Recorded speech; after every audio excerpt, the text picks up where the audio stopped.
Become a sustaining member of the Commonwealth Club for just $10 a month. Join today.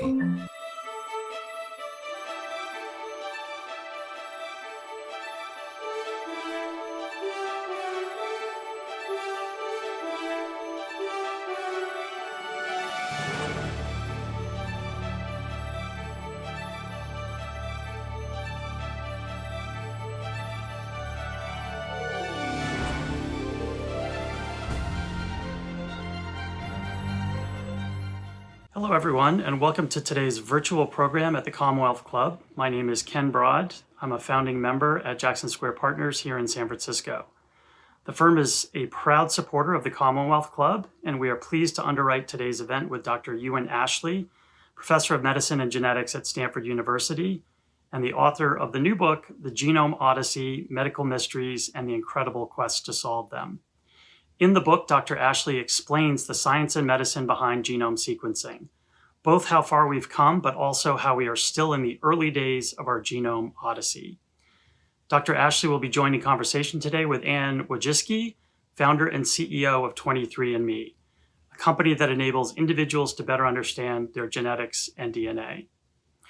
Jackson Square Partners is focused on investing in disruptive innovations that foster societal benefits via better, faster, cheaper delivery in healthcare and other industries. Few areas have the ability to be as indescribably transformative as genomic medicine, where you can now buy the equivalent of a Ferrari for 40 cents, as Dr. Ashley will explain. Genomic advances have also allowed the rapid development and deployment of multiple COVID vaccines, something that would have been impossible just a few years ago. Before I turn it over to Anne to begin the program, I encourage our viewers to become members of the Commonwealth Club.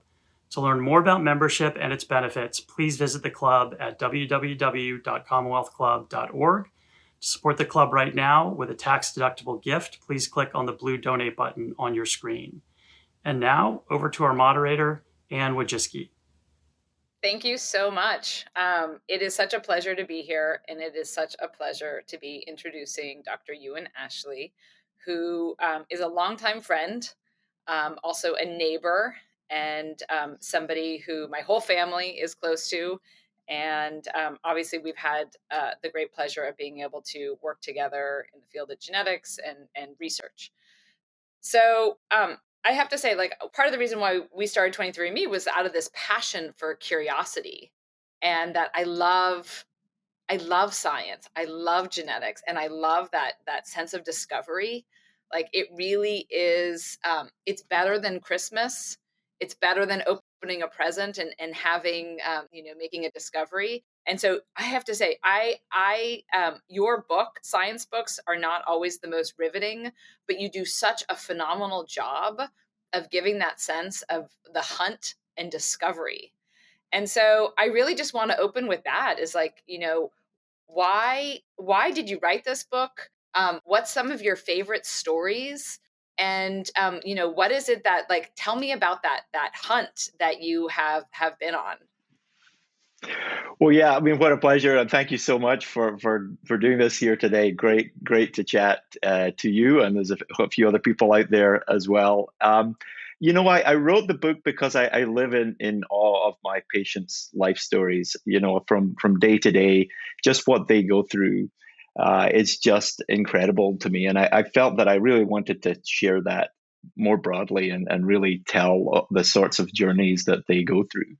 And I think particularly in this era of genomic medicine, where we have many patients who toil for weeks, months, years even, with undiagnosed disease, mystery diseases that no one can explain. I think the power of being able to sequence the genome and what it can bring to them in terms of answers, and perhaps eventually what it can bring to them in terms of therapies, that was what really drove me. But I'm really glad you mentioned science as well, because I think science, people often think of science, as you say, as kind of maybe even a little boring. It has to be boring because it has to be rigorous, people in a lab doing things exactly the right way. But science isn't that. Science is about the people doing the experiments. It's about the ideas that come forward, and then the people they work with, because nobody can work alone. This idea of the lone scientist isn't really true, and we certainly talk about that in the book. It's the teams of people that come together and the journeys they take together to make these new discoveries. And I think it's those two kinds of journeys. And of course, we ended up calling the book The Genome Odyssey, which speaks to the idea of journey. The scientific journeys, the patient journeys, and how they kind of intertwine was really what drove me. And this amazing technology that we've both been close to for these last 10 years and pushing genomic data forward. Yeah. So you, like I said, it's that sense of the hunt. Like, again, one of my hopes here with your book is that you actually like that there's kids out there or teens reading this and they get that sense of like, this is an amazing adventure. I think of like almost like you talk about the story of again the little girl, the newborn with the heart issue, and like the hunt, like all those people who had to come together to solve this problem. And I think of like almost a pack rat of kids that like how they're like, again, figuring out how to create trouble, but like in some ways you were figuring out how to solve a problem. So maybe you could just tell us like, what is your favorite story in this book? Well, I know it's like picking your favorite child, which you can't really do. But maybe tell us one story that you think is just like almost one of like the one that sticks out the most in your mind. Well, I'd love to tell the story that you mentioned. I think it illustrates many elements of the book, and there are so many stories, and every patient is so special. It was very hard to work out which stories to even include it in the book, and there are many stories that didn't quite make it that we have to tell another day. But the particular story, that you mentioned in mind relates to a little newborn girl, and in fact, a little girl who came to our attention before she was even born. And she came to our attention because, when mothers are pregnant, the heart rate of the baby is often measured through the abdomen of the mother. And what we found was that the heart rate of this little one was only 70 beats per minute, which is pretty normal for you and I sitting around at home or chatting. But for a little baby swimming around his or her mother's womb, that's too low. It should be about 140 beats per minute. So we transferred the mom up to Stanford Children's Hospital and delivered little girl Astria by cesarean. And at that point, it became very clear that she didn't have a heart block, which is one of the reasons you can have a low heart rate, but rather a genetic condition called long QT syndrome. Now, the QT is something that comes from the electrical activation of the heart. Goodness knows why they started in the middle of the alphabet with P, Q, R, S, T to name those waves instead of A, B, C, D, which might have been more reasonable. Those are the things that give science a bad rap. Yeah. Yeah, right. I know. But for some reason, at some point lost in history, they decided to name the electrical waves of the heart P, Q, R, S, T. So the Q to T interval is the resetting of the heart after every beat. And that's really important because the heart needs to reset ready to electrically activate the next time. And if it doesn't reset in time, then in a little one like this, the heart rate goes down. Now, having a low heart rate isn't by itself a problem. What is a problem when this little one suffered was a potentially fatal heart rhythm problem, which is called torsade de pointes, and it has a French name, which rather belies the fatalistic nature of the rhythm. And it's basically a cardiac arrest rhythm, which means the heart is not beating. There is no blood coming out of the heart. And on her first day of life, there were multiple occasions when her heart stopped beating, and CPR had to be carried out at the bedside by the team. And one of the things that we talk about as a theme through the whole book is how we can use genetic information to really bring what we call precision medicine, more of a precise therapy. And what happens, of course, when a little one is that sick is we just throw everything at the wall. Anything that we think could work, we throw it at the little one. And she actually became one of the youngest kids ever to have a defibrillator, one of these devices about this size, placed. Now in adults it's placed under the collarbone, but in little babies has to be placed in the abdomen. So she became protected through that so that she could receive an electric shock. But what we really needed to do was to try to work out what the genetic basis of her disease was. And so we started by sequencing her genome, and along with a company, Illumina, the first of many partners in this little story. They had worked with Steve Kingsmore, a group, he used to be at Kansas, now at Rady Children's, to do sequencing faster than ever before. We talk about a bit in the book about how it's much cheaper than it used to be, and Ken mentioned the Ferrari analogy at the beginning. But in this case, what mattered not was so much the cost, but the speed. And they developed a way of sequencing the genome over 2 or 3 days, and we were able to get that data back and make a diagnosis. But in her case, and there's another little baby we talk about in the book who had a similar situation where that was really the end of the story. We made the diagnosis, managed to make her therapy more precise, and she did very well. But the other story, amazingly, that there were two. In this case, it wasn't quite clear what was going on because it appeared that she definitely had this mutation that seemed to be just in the right spot, the right place to be causing this disease. But our computer methods disagreed as to whether it was real or not. Like one of them said, yes, this is real, this is the answer. And two of them said, no. And so this is when we started to really lean on all our friends everywhere. A company we had started a few years ago called Personalis. I called a few of my friends there, folks there who were willing to come in on the weekend essentially and sequence much more deeply the two parents and the kid. We spoke to another friend, Steve Quake, who had developed a method for doing single cell sequencing, because what it looked like in the end was that she might be one of these very rare situations, very rare individuals who had essentially two genomes. So when she'd been developing, a mutation had arisen in one of her cells, and then as she'd grown into a full-size baby, those cells are then spread through the body, and some of those cells had this mutation and some did not. So we worked with Steve for that. Then we worked with the company Gilead, pharmaceutical company, to help work out what that mutation meant. And then finally, we worked with a group at Johns Hopkins, Natalia Trianova, whose group do computer modeling of the heart to try and work out, is this really the answer? And she built a individualized three-dimensional model. And so, as you said, this was just an incredible journey with this little one, and teams from industry, from academia, patients, doctors, folks in the lab, genetic counselors, mathematicians, just all coming together on behalf of this one little baby. And thankfully, in the end, she actually eventually needed a heart transplant. But I talked to her mom just a few months just before we finished the book, and she's doing really well.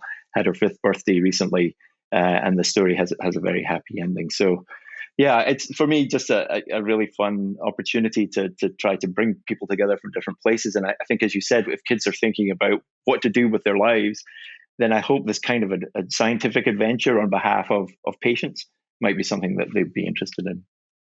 It's such an amazing story because it shows like how much of an impact you had. Like of all the things you can do in life, like you had a meaningful, like you saved this person's life. Like you guys really, again, it has a massive impact on someone. And it really came from how you were so resourceful, pulling all of these various points. And to me, there's almost that sense of a shock, like, she has two genomes, people. Like, like when did that part of the plot come in? Like, who knew? Like, it's such an interesting part. Like, I don't know when we first sequenced the genome if we realized that this could happen.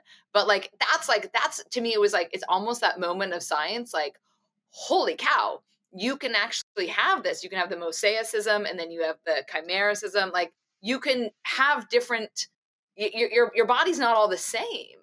And so you there's so many surprises, right? Which is part of what's so fun in, again, the stories that you tell. So it's almost where I think back on, like, and you start the book talking about the Ferrari example. And so I'd love to actually hear your thoughts. Like, when you first saw the human genome being sequenced back around around 2000, what did you think? Yeah, I mean, it was, I think, a remarkable moment. I mean, at some level, I mean, obviously, I'm a doctor, a cardiologist, as you know, and but at some level, my geekdom is the thing that really comes to the fore. Like, from being a very young age, I love computers and science and data. And I think I never really thought that. I kind of kept those two separate. On one hand, there's the sort of pastoral aspect of being a doctor and trying to look after people, and another is this kind of geek world. And I think when I first came to Stanford, which was actually not long after that, 2002, I realized, around that time, that these two things could actually come together. And this technology that I love so much, and the application of computers and understanding data, could actually be applied to medicine. But up to that point, medicine had been pretty low throughput or low data. Like in the cardiology world, we would send a cholesterol panel, and you might get 4 or 5 numbers back. And that would be it. I mean, so we think about your bad cholesterol and your good cholesterol and your triglycerides. But all of a sudden, genomes were available, and genomes were 6 billion letters of data.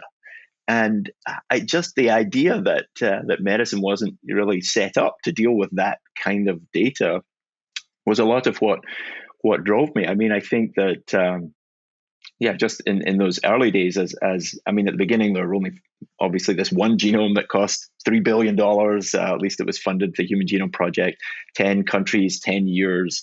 And as I was saying in those early chapters, in the end, it's a patchwork quilt of DNA from multiple people.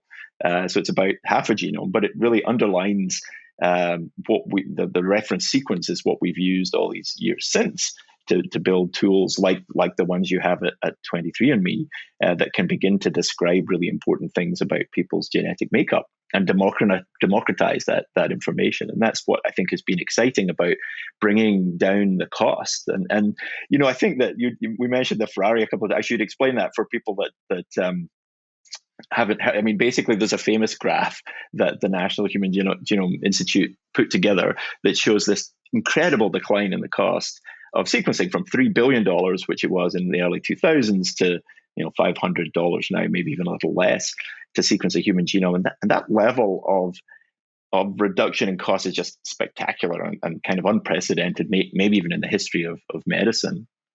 And this graph was basically, it showed Moore's law, which we're very familiar with in technology world. Gordon Moore, the co-founder of Intel, described this idea of technology moving forward really fast. Basically, that the number of transistors you could put in an integrated chip would double approximately every 18 months. And it took that as emblematic of the speed of technology moving forward. The amazing thing was, if you plot the reduction in cost of human genome sequencing against that, it tracks it until about 2008, at which point it just leaves it in the dust. The reduction in sequencing goes so much faster. And we would basically show this graph, those of us who were excited by this world, to the point where people would start to run bingo cards at the conferences. They were like, okay, now you've shown the graph, we can move on, because everyone would show the same graph. And so I was preparing for a talk one day. I thought I need to find another way of saying this. And I thought, what is something that's really expensive that some people want that we could, parallel. Here's your graph. Oh, you have it. Look at that. Perfect. Visuals as well.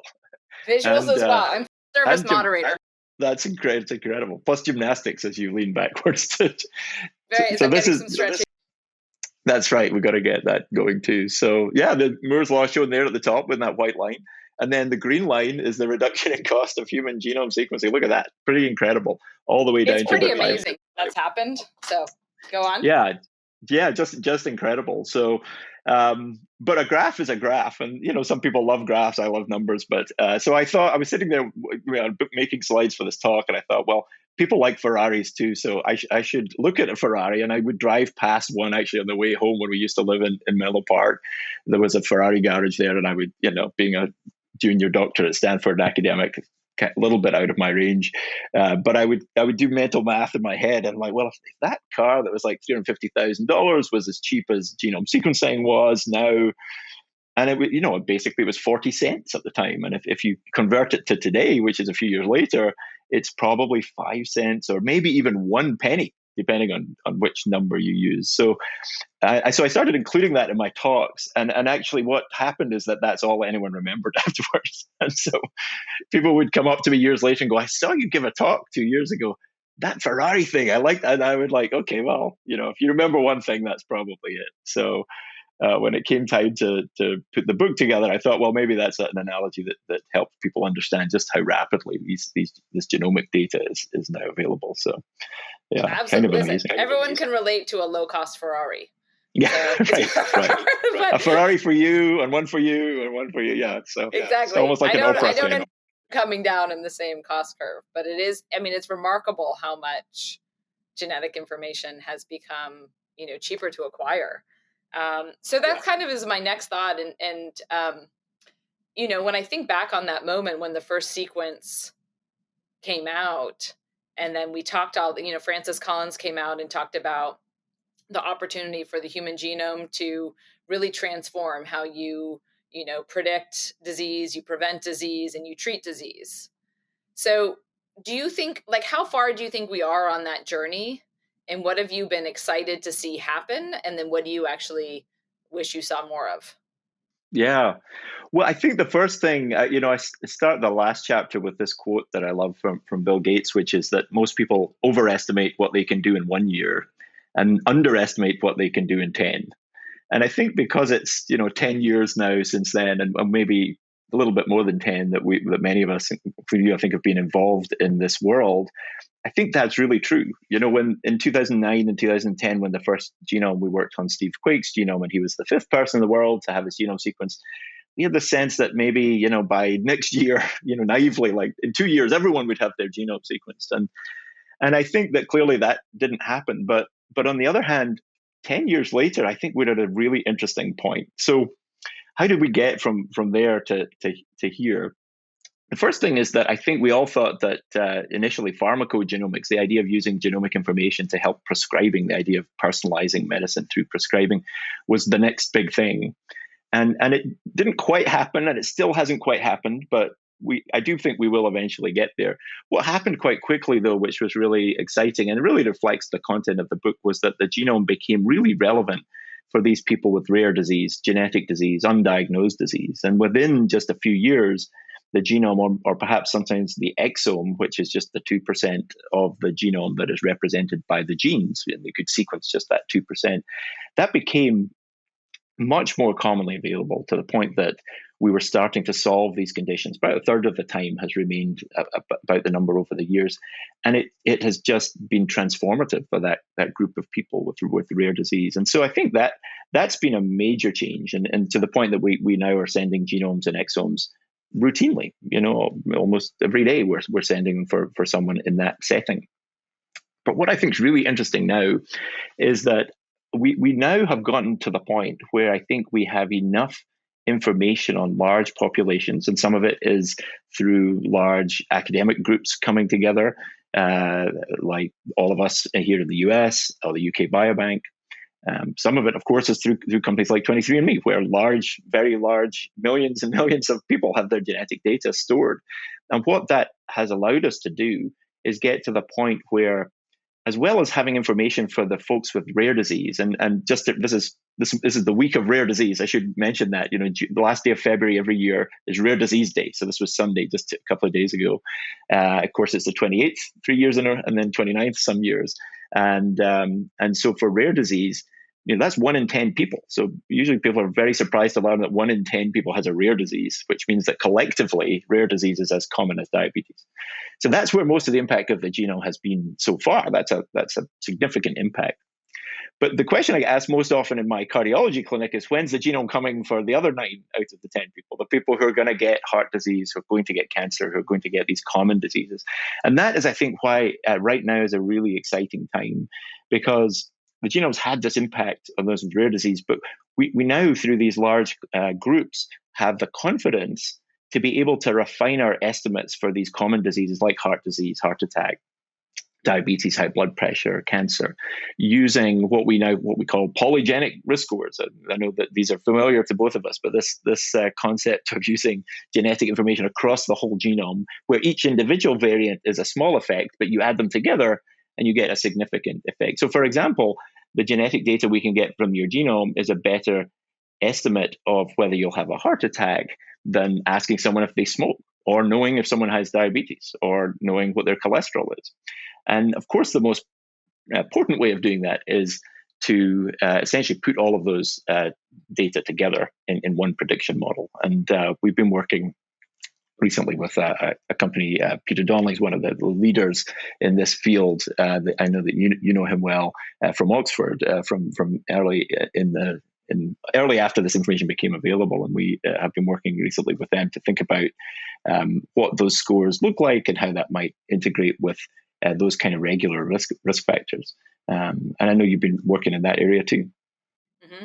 Oh yeah, I think it's an amazing area. So it actually this whole concept of, like, without a doubt, like, I see more and more genetics has been penetrated into the undiagnosed disease area, cancer, rare disease. But you have a quote in your book, page 46, Despite dropping prices, few genomes are sequenced solely to guide preventative care.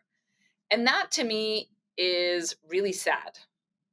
And again, when I think about that vision that Francis Collins laid out, like there's absolutely this potential to have every single person sequenced. And it's no longer about price. Right. It's absolutely affordable. And Yep. so that's kind of what I want to just like get into a little bit is like, when does that vision happen? Like, when is it that it just is like totally normal that everyone is getting their sequence, and then want to jump a little bit after that into the All of Us program? Yeah. Yeah. Well, I think that we're there. It's certainly from these early days. When we think of the last 10 years, it's a question I've been asked every single year. When is the moment? When is it relevant for me? And thinking specifically about primary care, when maybe you don't even need a doctor. It's your information. Maybe you should have it for yourself, right? And I do think we're there. So clearly, cost was part of it, and just as the information to be able to use the genome for rare disease where you cover each spot, 30 or 40 times, whereas that has come down in cost. In fact, to do a lot of this prediction for common disease, you don't actually need to cover each spot 30 times. You can actually cover each spot 1 or 2 times, or use one of these little tools, these microarrays that give you that information, and map that to the millions of data points that you need to refine these estimates of how likely you are to, say, have a heart attack or suffer cancer. So when it's down at the cost of a haircut, which is basically where we're at now, we're into two figures, $50, depending on exactly where you are, even a little bit less for some data, a little bit more for others. It's possible to have that data. And I think increasingly it's clear that we can use that information in an actionable way. So good example, again, from my area of cardiology, but heart attacks are the most common cause of death in both the developing and developed world. So that you'd think that if we had a method available for the cost of a haircut of being more precise about estimating your risk of having that we would use it. I think that heart disease is almost right down the middle, 50% nature, 50% nurture. So nobody's going to say that it shouldn't be about exercise and diet, right? And you're definitely not going to hear that from a cardiologist. I spend much of my life trying to get people to exercise more and eat better. But it's 50% nature, right? 50% is in your genome, and people are remarkably poor, and I'm speaking for myself, at remembering and notating what their family history is. And of course, your family history is only your family history. You don't actually know which of your family history traits that you actually inherited. So much better than that is getting the information from you yourself. And so that's where I think it's finally time, and we have enough confidence now in these estimates from these polygenic scores to be able to say we should be incorporating them. And I think that it's very clear that the individual traditional risk factors help you predict. It's clear that the genetic data is a little better than any one of them alone, and then together they're just much better. And so if we start with a recommendation, let's say, and this is from the American Heart Association, if you have a risk of a heart attack over 10 years, risk predicted of more than 7%, you should probably be on a cholesterol lowering medication. Well, we can estimate that either by including the genetic information or not. And it's better if we include the genetic information. So I think we agree on this significantly, that it's time that people part of what is interesting. So for instance, like 23andMe has polygenic risk scores now in the cardiac space. And what's interesting is that the system, like the healthcare system as it is, and this is one thing that I had always found frustrating, is that prevention, and again, you call out prevention specifically, to get treated, there's a full path. But when you get somebody if someone comes in and they're genetically higher risk for atrial fibrillation, it's not part of the existing reimbursement system. Right. So do you think we have to create a new type of care to really drive home the adoption of primary care genetics? And like you, and I know you as a physician, and I know like the empathy you have and like how much you want to really help. It would be so much better if you could prevent. Right. Like that's absolutely your goal. And so how is it like that because that's the beauty of, polygenic risk scores and some of the opportunity to prevent. 100%. And I think that, I touched on that at the beginning and then a lot more at the end of the book, where I sort of look to the future, which is what one of prevention, I think, which is really what we're hoping for and looking for. And I think that, it's almost a cliche now that our healthcare system is really a sick care system. We wait until someone is actually sick, and then we look to see what we can do about that. And I think that increasingly we know. I mean, it's just an example I sometimes use. I downloaded at one point the inspection guideline for California State for bridges, and it's very long. It's like 75 pages, and all the. That's about right. Yeah, but we don't build we build a bridge, we put it up, we understand that it's going to be weathered, and that over many years parts of it eventually will fail, and that bridge is important because there are cars and people going across it. We understand that we should check things every few years because there are weak portions, and that after 30, 40, 50 years, that somewhere will fail, and we should make sure we get it before it fails. But when it comes to the most important structure of all, in many ways, our human body, we're content to just wait till something falls off, wait till the shoe drops, and then I wonder why that happened. And I really do think that we need to move forward. And I do think that genomics can help because essentially the sort of data we have, and this is the unusual thing about the genome, is it can provide the data across all diseases. Now, we have a varying amount of confidence in each one. I mean, I think we're both definitely at the point where we're convinced that for heart attack, we have that confidence, and actually for many cancers now too. And there are other diseases where we probably don't have the confidence in the scores for all diseases yet. But the amazing thing is the same data, whether it's the $50 you spend for that information, that once you've spent it, that data is there. You could then get estimates for even eventually hundreds of diseases, and at this point, certainly a handful of really important ones where we have the confidence. And so, I would love to see a healthcare system where we take the idea of prevention much more seriously, and a lot of it will come down to really hard things like trying to get people to exercise more and eat better.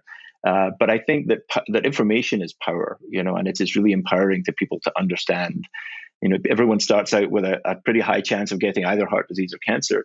But wouldn't it be nice to know which one? And then, or Alzheimer's disease and others where there are specific things that you can do and specific places you can work on with your life to know which it'd be nice to know what you should be working on.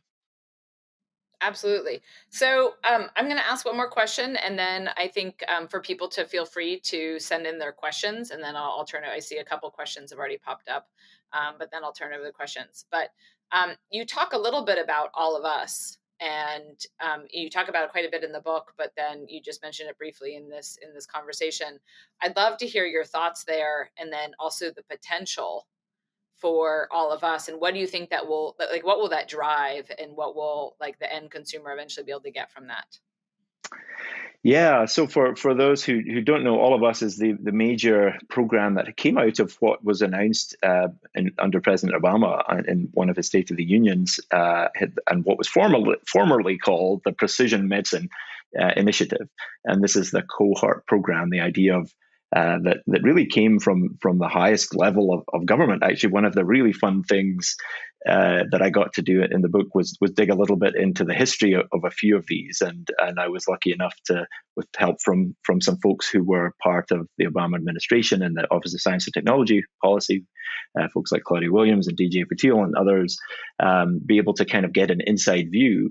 And John Holdren, who was head of the Office of Science and Technology Policy, was actually a critical part of this. And in fact, I tell in the book the story of Jill, his daughter, who was someone who suffered from cancer, and she was kind enough to share her story.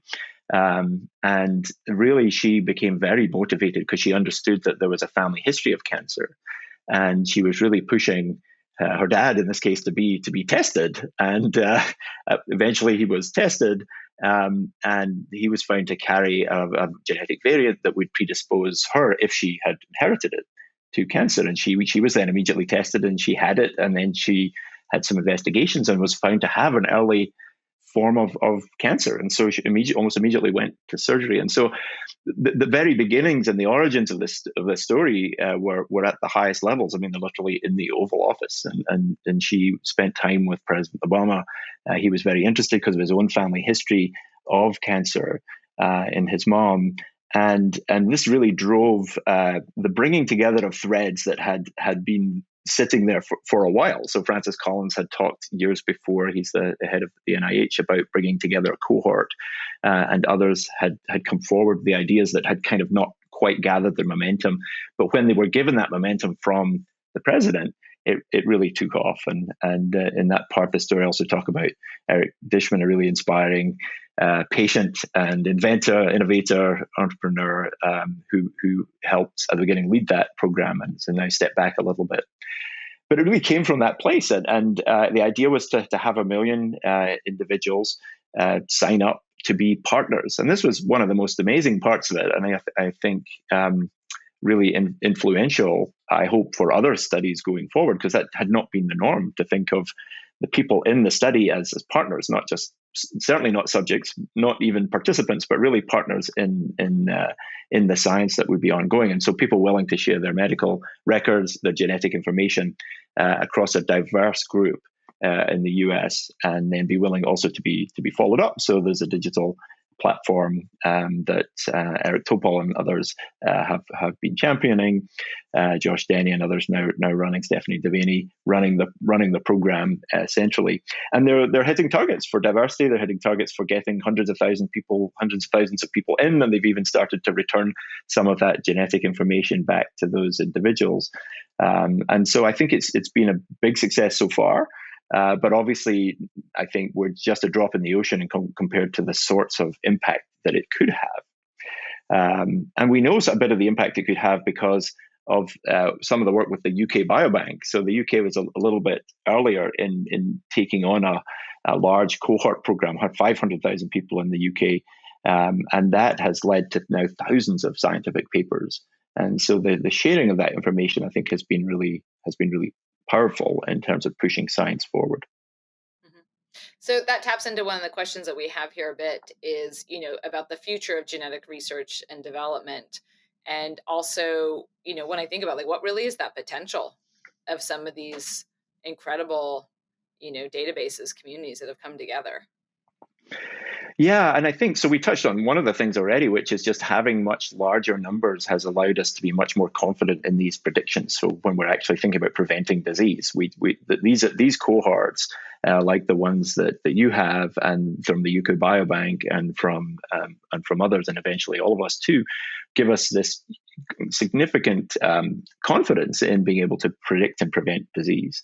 And I think the diversity component really important in that, because a truly globally diverse population cohort for genetics is something that we're all aspiring to, and that like many areas of our world in the last few decades, there's been an overrepresentation of white men everywhere. So we really need to correct that, and that's part of the mission of all of us.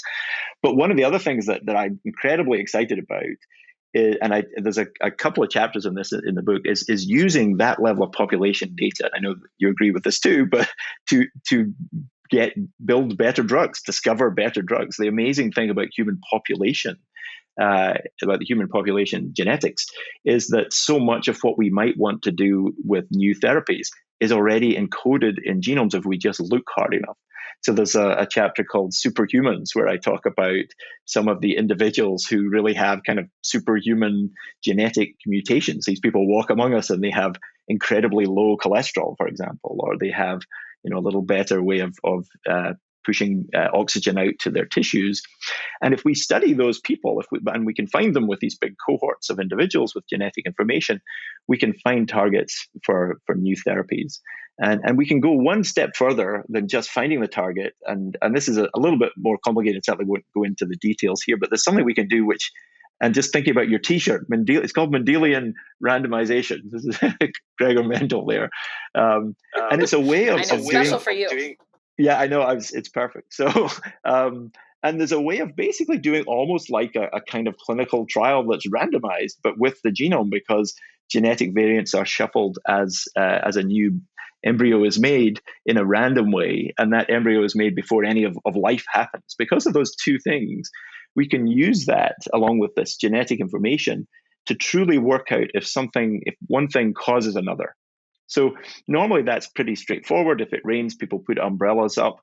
None of us are confused and think that it was because someone put an umbrella up that it rained. And we never have a confusion there because we understand how the world works. But interestingly, in a world that we don't understand yet, where we're exploring in science, it's actually not that common if two things coincide to know if one caused the other or the other caused the one. And Mendelian randomization is an interesting tool then for drug discovery using genetic information that allows us to get not just at what's associated with, X and Y are associated, but rather X causes Y. And that gives us the confidence to move forward in developing a drug, knowing that we might be able to reverse the disease if we can establish that relationship. And so I think I'm really excited for the next 10 years in being able to take these large groups of patients and essentially using that genetic information, work out what new drug targets are, and really do that in a way where we stack the dice. Before it was like, I have an idea, this might work, and drug companies would spend all this money. But now we have this genetic information at scale that allows us to say, this really might work because we have evidence from human genetics that this is the right target. So we have other questions here, but I have to jump in because again, I get that privilege as moderator. I find it so interesting that all of life comes from 4 base pairs. Yeah. Like in some ways, like it's we draw that analogy for kids of like, it's like cooking, but you only have 4 ingredients and you mix it up in different ways. And sometimes you get a banana and sometimes you get a monkey and sometimes you get a human. And right. It's like, for me, this is so mind blowing. Right. So like one question for you, like, will we ever have enough data to ever absolutely understand the human genetic code and be able to predict function from the genes? Yeah. Well, I think that stating anything confidently in relation to the human genome is something I stopped doing a long time ago because we've just been humbled too many times. And, let's face it, we used to call 98% of the genome junk DNA. I mean, that's a phrase, junk DNA. I mean, what kind of arrogance did we have as a species to think that nature had decided 98% of our genome wasn't doing anything? And so every year we're sort of embarrassed by finding out more important things that happen in that 98%. And in fact, even just yesterday, I was at a conference meeting, a virtual conference, and they were talking about the complete finishing of the human genome, because really we have a lot of the really important parts, but the really hard to get parts, we're still not quite there. And so we're only now just actually finishing off, like polishing up the last few parts. And some of those parts, it turns out, are going to be really important for disease. And the other thing is that, with these rare diseases, I thought we can often make a diagnosis 30, 40% of the time, but that's not good enough. I mean, that's still leaving 2/3 of those patients without answers. And so we need to do better, push the technology further. We need to get better computer methods to come up with answers. Maybe sometimes it's even not the genome, maybe it's actually the environment, or maybe it's the immune system, which is pretty interesting because the immune cells actually rearrange their DNA in order to focus on things like viruses. We all know about viruses this year and last. And so sequencing the immune cells is actually a very interesting approach to understanding the immune system. So I think we have a lot of work to go. But as you say, 4 letters, unbelievable complexity with a genome that connects us to essentially every living organism on Earth. Sometimes I get up and feel not that much different from a banana. So I'm in tune with my genome there. I do have another T-shirt that says 50% banana. So because you have DNA in common with the banana, so it's helpful for people to remember. Like, it's really true. Somewhat humbling and really true. It is humbling that you are similar to a banana. Like, you're not that far. Yeah. So it's the points that you raised there actually tap into another question about epigenetics. And, how do you use epigenetics? Are you incorporating that into your models at all? So, like, your thoughts there. Yeah, no, really important. And then for those who aren't that familiar, epigenetics is really, it's defined in lots of different ways. But when in the broadest sense of it, it's really thinking about anything that determines whether a gene is turned on or off. And it turns out that there's a whole level of mystery there. Some of it comes from these regulatory regions of the genome, which are basically the 98% we used to think of was junk. So there's a lot going on there. Something they call promoters and enhancers. Those are two ways in which genes are turned on and off. There's ways that genes can kind of be, because the genome is in a three-dimensional structure, and increasingly we're learning about that three-dimensional structure. The double helix was something we knew for many years back, but understanding now how the genome actually opens up to allow genes to be expressed in a given tissue, that's also part of epigenetics, and actually the genome itself can be modified with chemical changes. Some of the really exciting new approaches to sequencing actually get you some of that information at the same time. Traditionally, sequencing has been done through the company I mentioned earlier called Illumina. Most of the sequencing that's been done in the world has been done using that technology, and actually the origins of it from a pub in Cambridge in the UK, or I talk about one of the chapters in the book. But newer technologies are here as well, and I think they're very complementary, and we call those sometimes long-read technologies because the molecules of DNA that they can read, as in spell out, are much longer. Instead of being 100, 200 base pairs, they're more like 10,000, 15,000. And as those long molecules of DNA are kind of pulled through and read, that you can pull extra information, in this case epigenetic information, out. So we're starting to be able to use that. Of course, it's tissue specific, which means that every cell in the body is has an identity, a liver cell or a white blood cell or some muscle cell, and they start their life with the same blueprint, which is the DNA. But which of those genes are turned on and off and expressed at what level, that comes down a lot to epigenetics, and that epigenetics is impacted by our environment. So there's a lot of interest, for example, in things like exercise and what impact it has, let's say, on the epigenetics of our muscles. So really important area, and one that we're going to get lots and lots more information on as these newer technologies come through, where we kind of get that extra information along for the ride. Like, not exactly, nothing's for free, but it does come along. You get the A, T, G, and C letter, but then you'll also get every few base pairs a little indication of the chemical changes that happen to the genome. Yeah, it's such an interesting area. I would love, we haven't seen, anyways, I'm super eager to see where the epigenetics world can go and how the information gets to be incorporated in. I'm going to transition a little bit, because you can't have a conversation about genetics without also tapping into some of the ethics, the regulatory, the privacy, all of those questions. So we do have a question about whether or not the government is keeping pace with scientific advances or behind the curve. I'd also love to expand this, not just the U.S. government, but like globally, because obviously there's, there was a whole, discussion recently about China and all the things that they're doing. So love to just hear your thoughts globally on regulatory and privacy and transparency. Yeah, I think, of course, a really important question, and at some level, we always answer it by saying that the privacy question is key for any kind of information that you have about yourself. It could be your bank account data, your tax data, your medical data is obviously particularly sensitive. And that's the case whether it's your X-ray or your cholesterol panel. There is, of course, a difference with genetic data in that it is at some level identifiable. Now, it's not that you can just take a look at the stream of letters flying by and you immediately know who that person is and what diseases they might be susceptible to. It's obviously quite a lot harder than that. But we do treat genetic data a bit differently, and I think that's not unreasonable. I think the good news is that we have experience in dealing with highly sensitive data, and the government has experience in dealing with sensitive data. Well, the banking industry is another one, but Department of Defense, clearly, there are precedents for this. But the healthcare system is not necessarily known for being the best from an information technology standpoint. I think many of us have realized in this last year that a lot more can be done when the forces are right, and that telemedicine has finally taken off, and the use of digital technology that has been ubiquitous in our lives for years is now making its way into medicine, which is a good thing. But I think that also raises these questions of privacy, and they're really important. And so I think that we need to continue to pressure our lawmakers to make sure that they are keeping up. I think one of the challenges is that when innovation moves so quickly and technology moves quickly, right? It's hard for regulatory agencies that are usually underfunded and understaffed to move as quickly as they need to.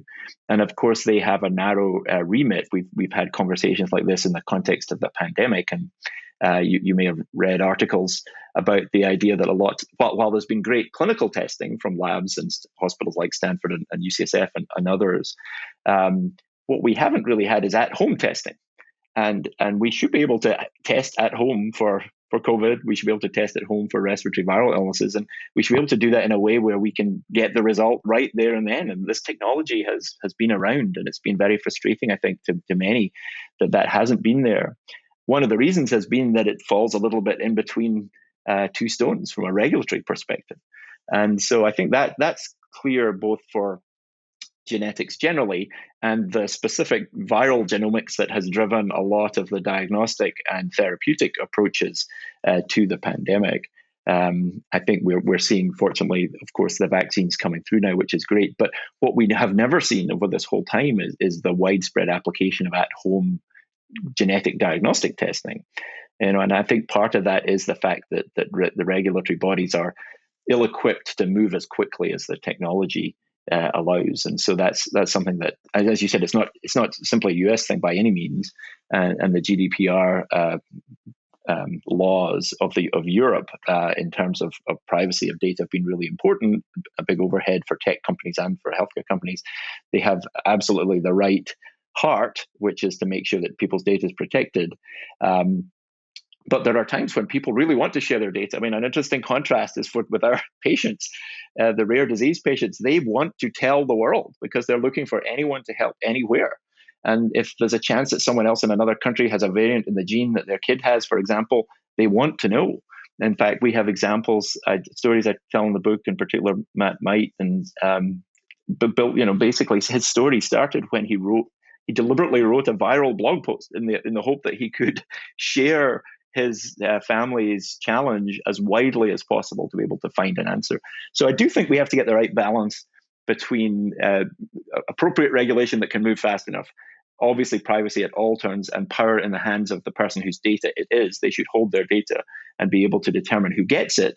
But we should also have mechanisms, if they want to share it, to make sure they can share it safely and securely. And I think that's going to be a really important part of the next 5 or 10 years. Do you have a sense, we got one question about this, do you have a sense of how many people actually have been sequenced or genotyped yet? Well, I think genotype's a much bigger number. And I think that when we look at estimates, and we mentioned that there are somewhat smaller numbers, 500,000 in a few different academic groups. 1 million is the aspiration for all of us. Actually, much larger number of people have their data, of course, with companies like yours and 23andMe and Ancestry and others. And so I think that's definitely in the tens of millions of people for sure, for that level of data. I think it's a little bit lower. It's probably single millions for actual full sequence with deep coverage of every spot in the genome. But it's certainly changing rapidly. And I was at a meeting last year with, I think, 40 countries represented, and each one had a program that was being put out there to sequence millions of genomes.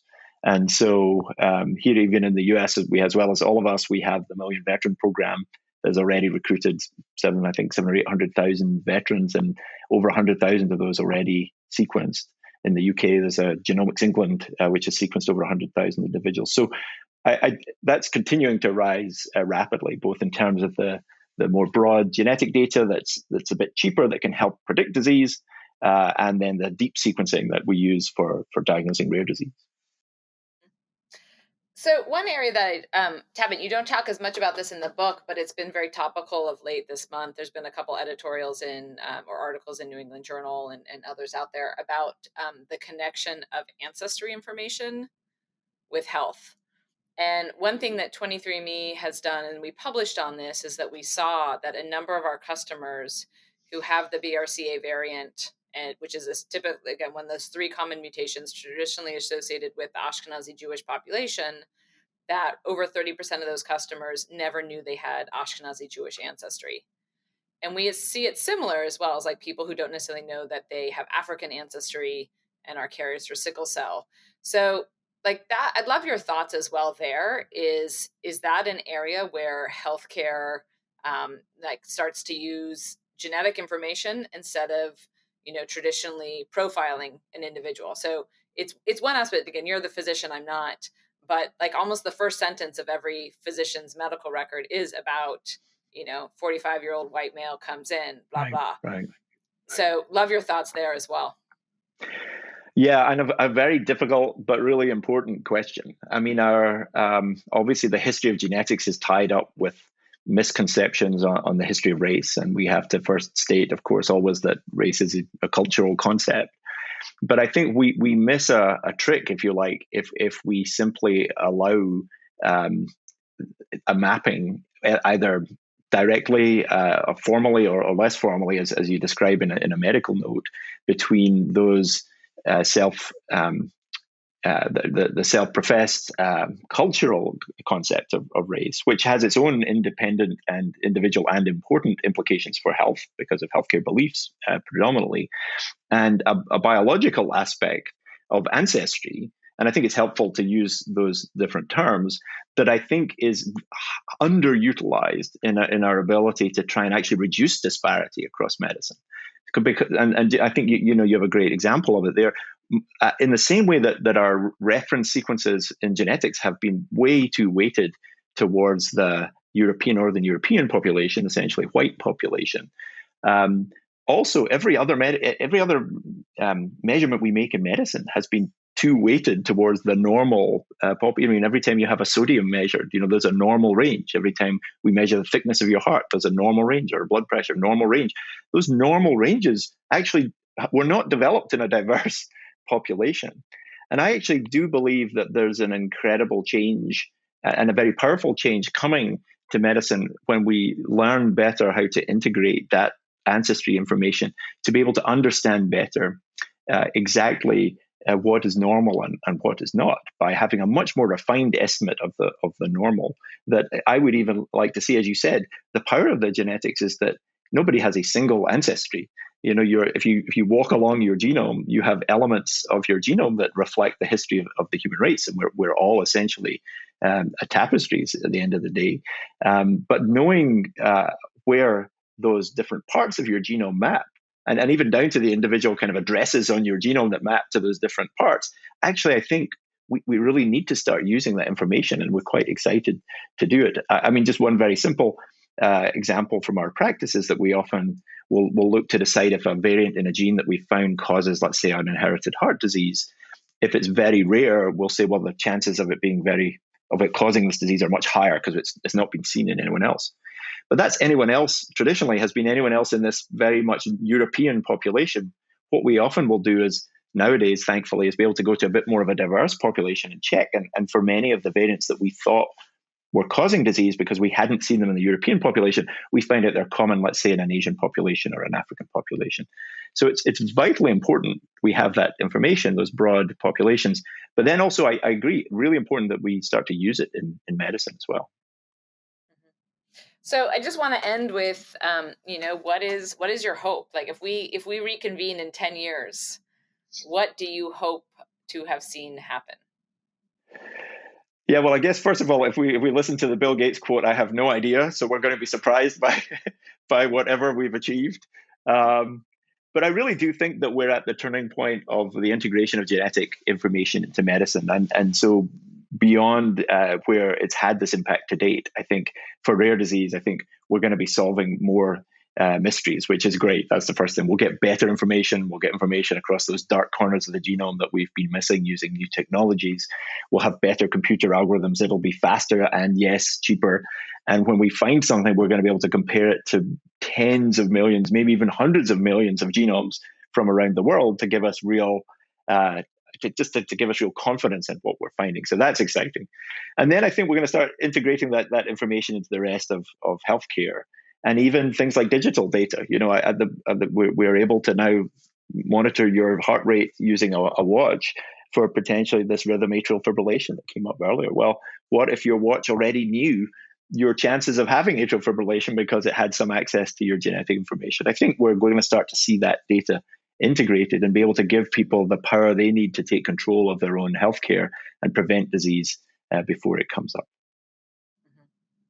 I totally agree. I'm super excited about the future of where genetic information is going. And, the number one thing I hope for is that there really is this opportunity to help, like, one, everyone get access to their genetic information. And secondly, that it really is used to help people prevent, because we'd all much rather be, stay healthier than stay effectively managed. So that's my hope for the world, is that there really is this opportunity to, make everyone healthy at 100. So with that, thank you so much. It has been a real pleasure. Any last comments from you? No, thank you. So, it's just been a real pleasure to chat. I hope it's just great to catch up. Maybe we can. I know that when we first met, part of our conversation was about the fact that I live now on Stanford campus is where you grew up. So yeah, exactly. You're next to my neighbor's house. I used to hang out. I joke to you, and I don't do it anymore, but I did used to TP your house. But now that toilet paper is in great demand, I've stopped. Good news. Otherwise, but it has been, like I said, one, it's a pleasure interviewing you, because one, I'm obviously passionate about genetics, but you are a truly wonderful human being, and I've seen how you execute on how you really care about patients, and you have been incredibly helpful to me and my family. And like I said, you're the definition of a good doctor. Thank you so much. So, all right, thank you so much. A pleasure.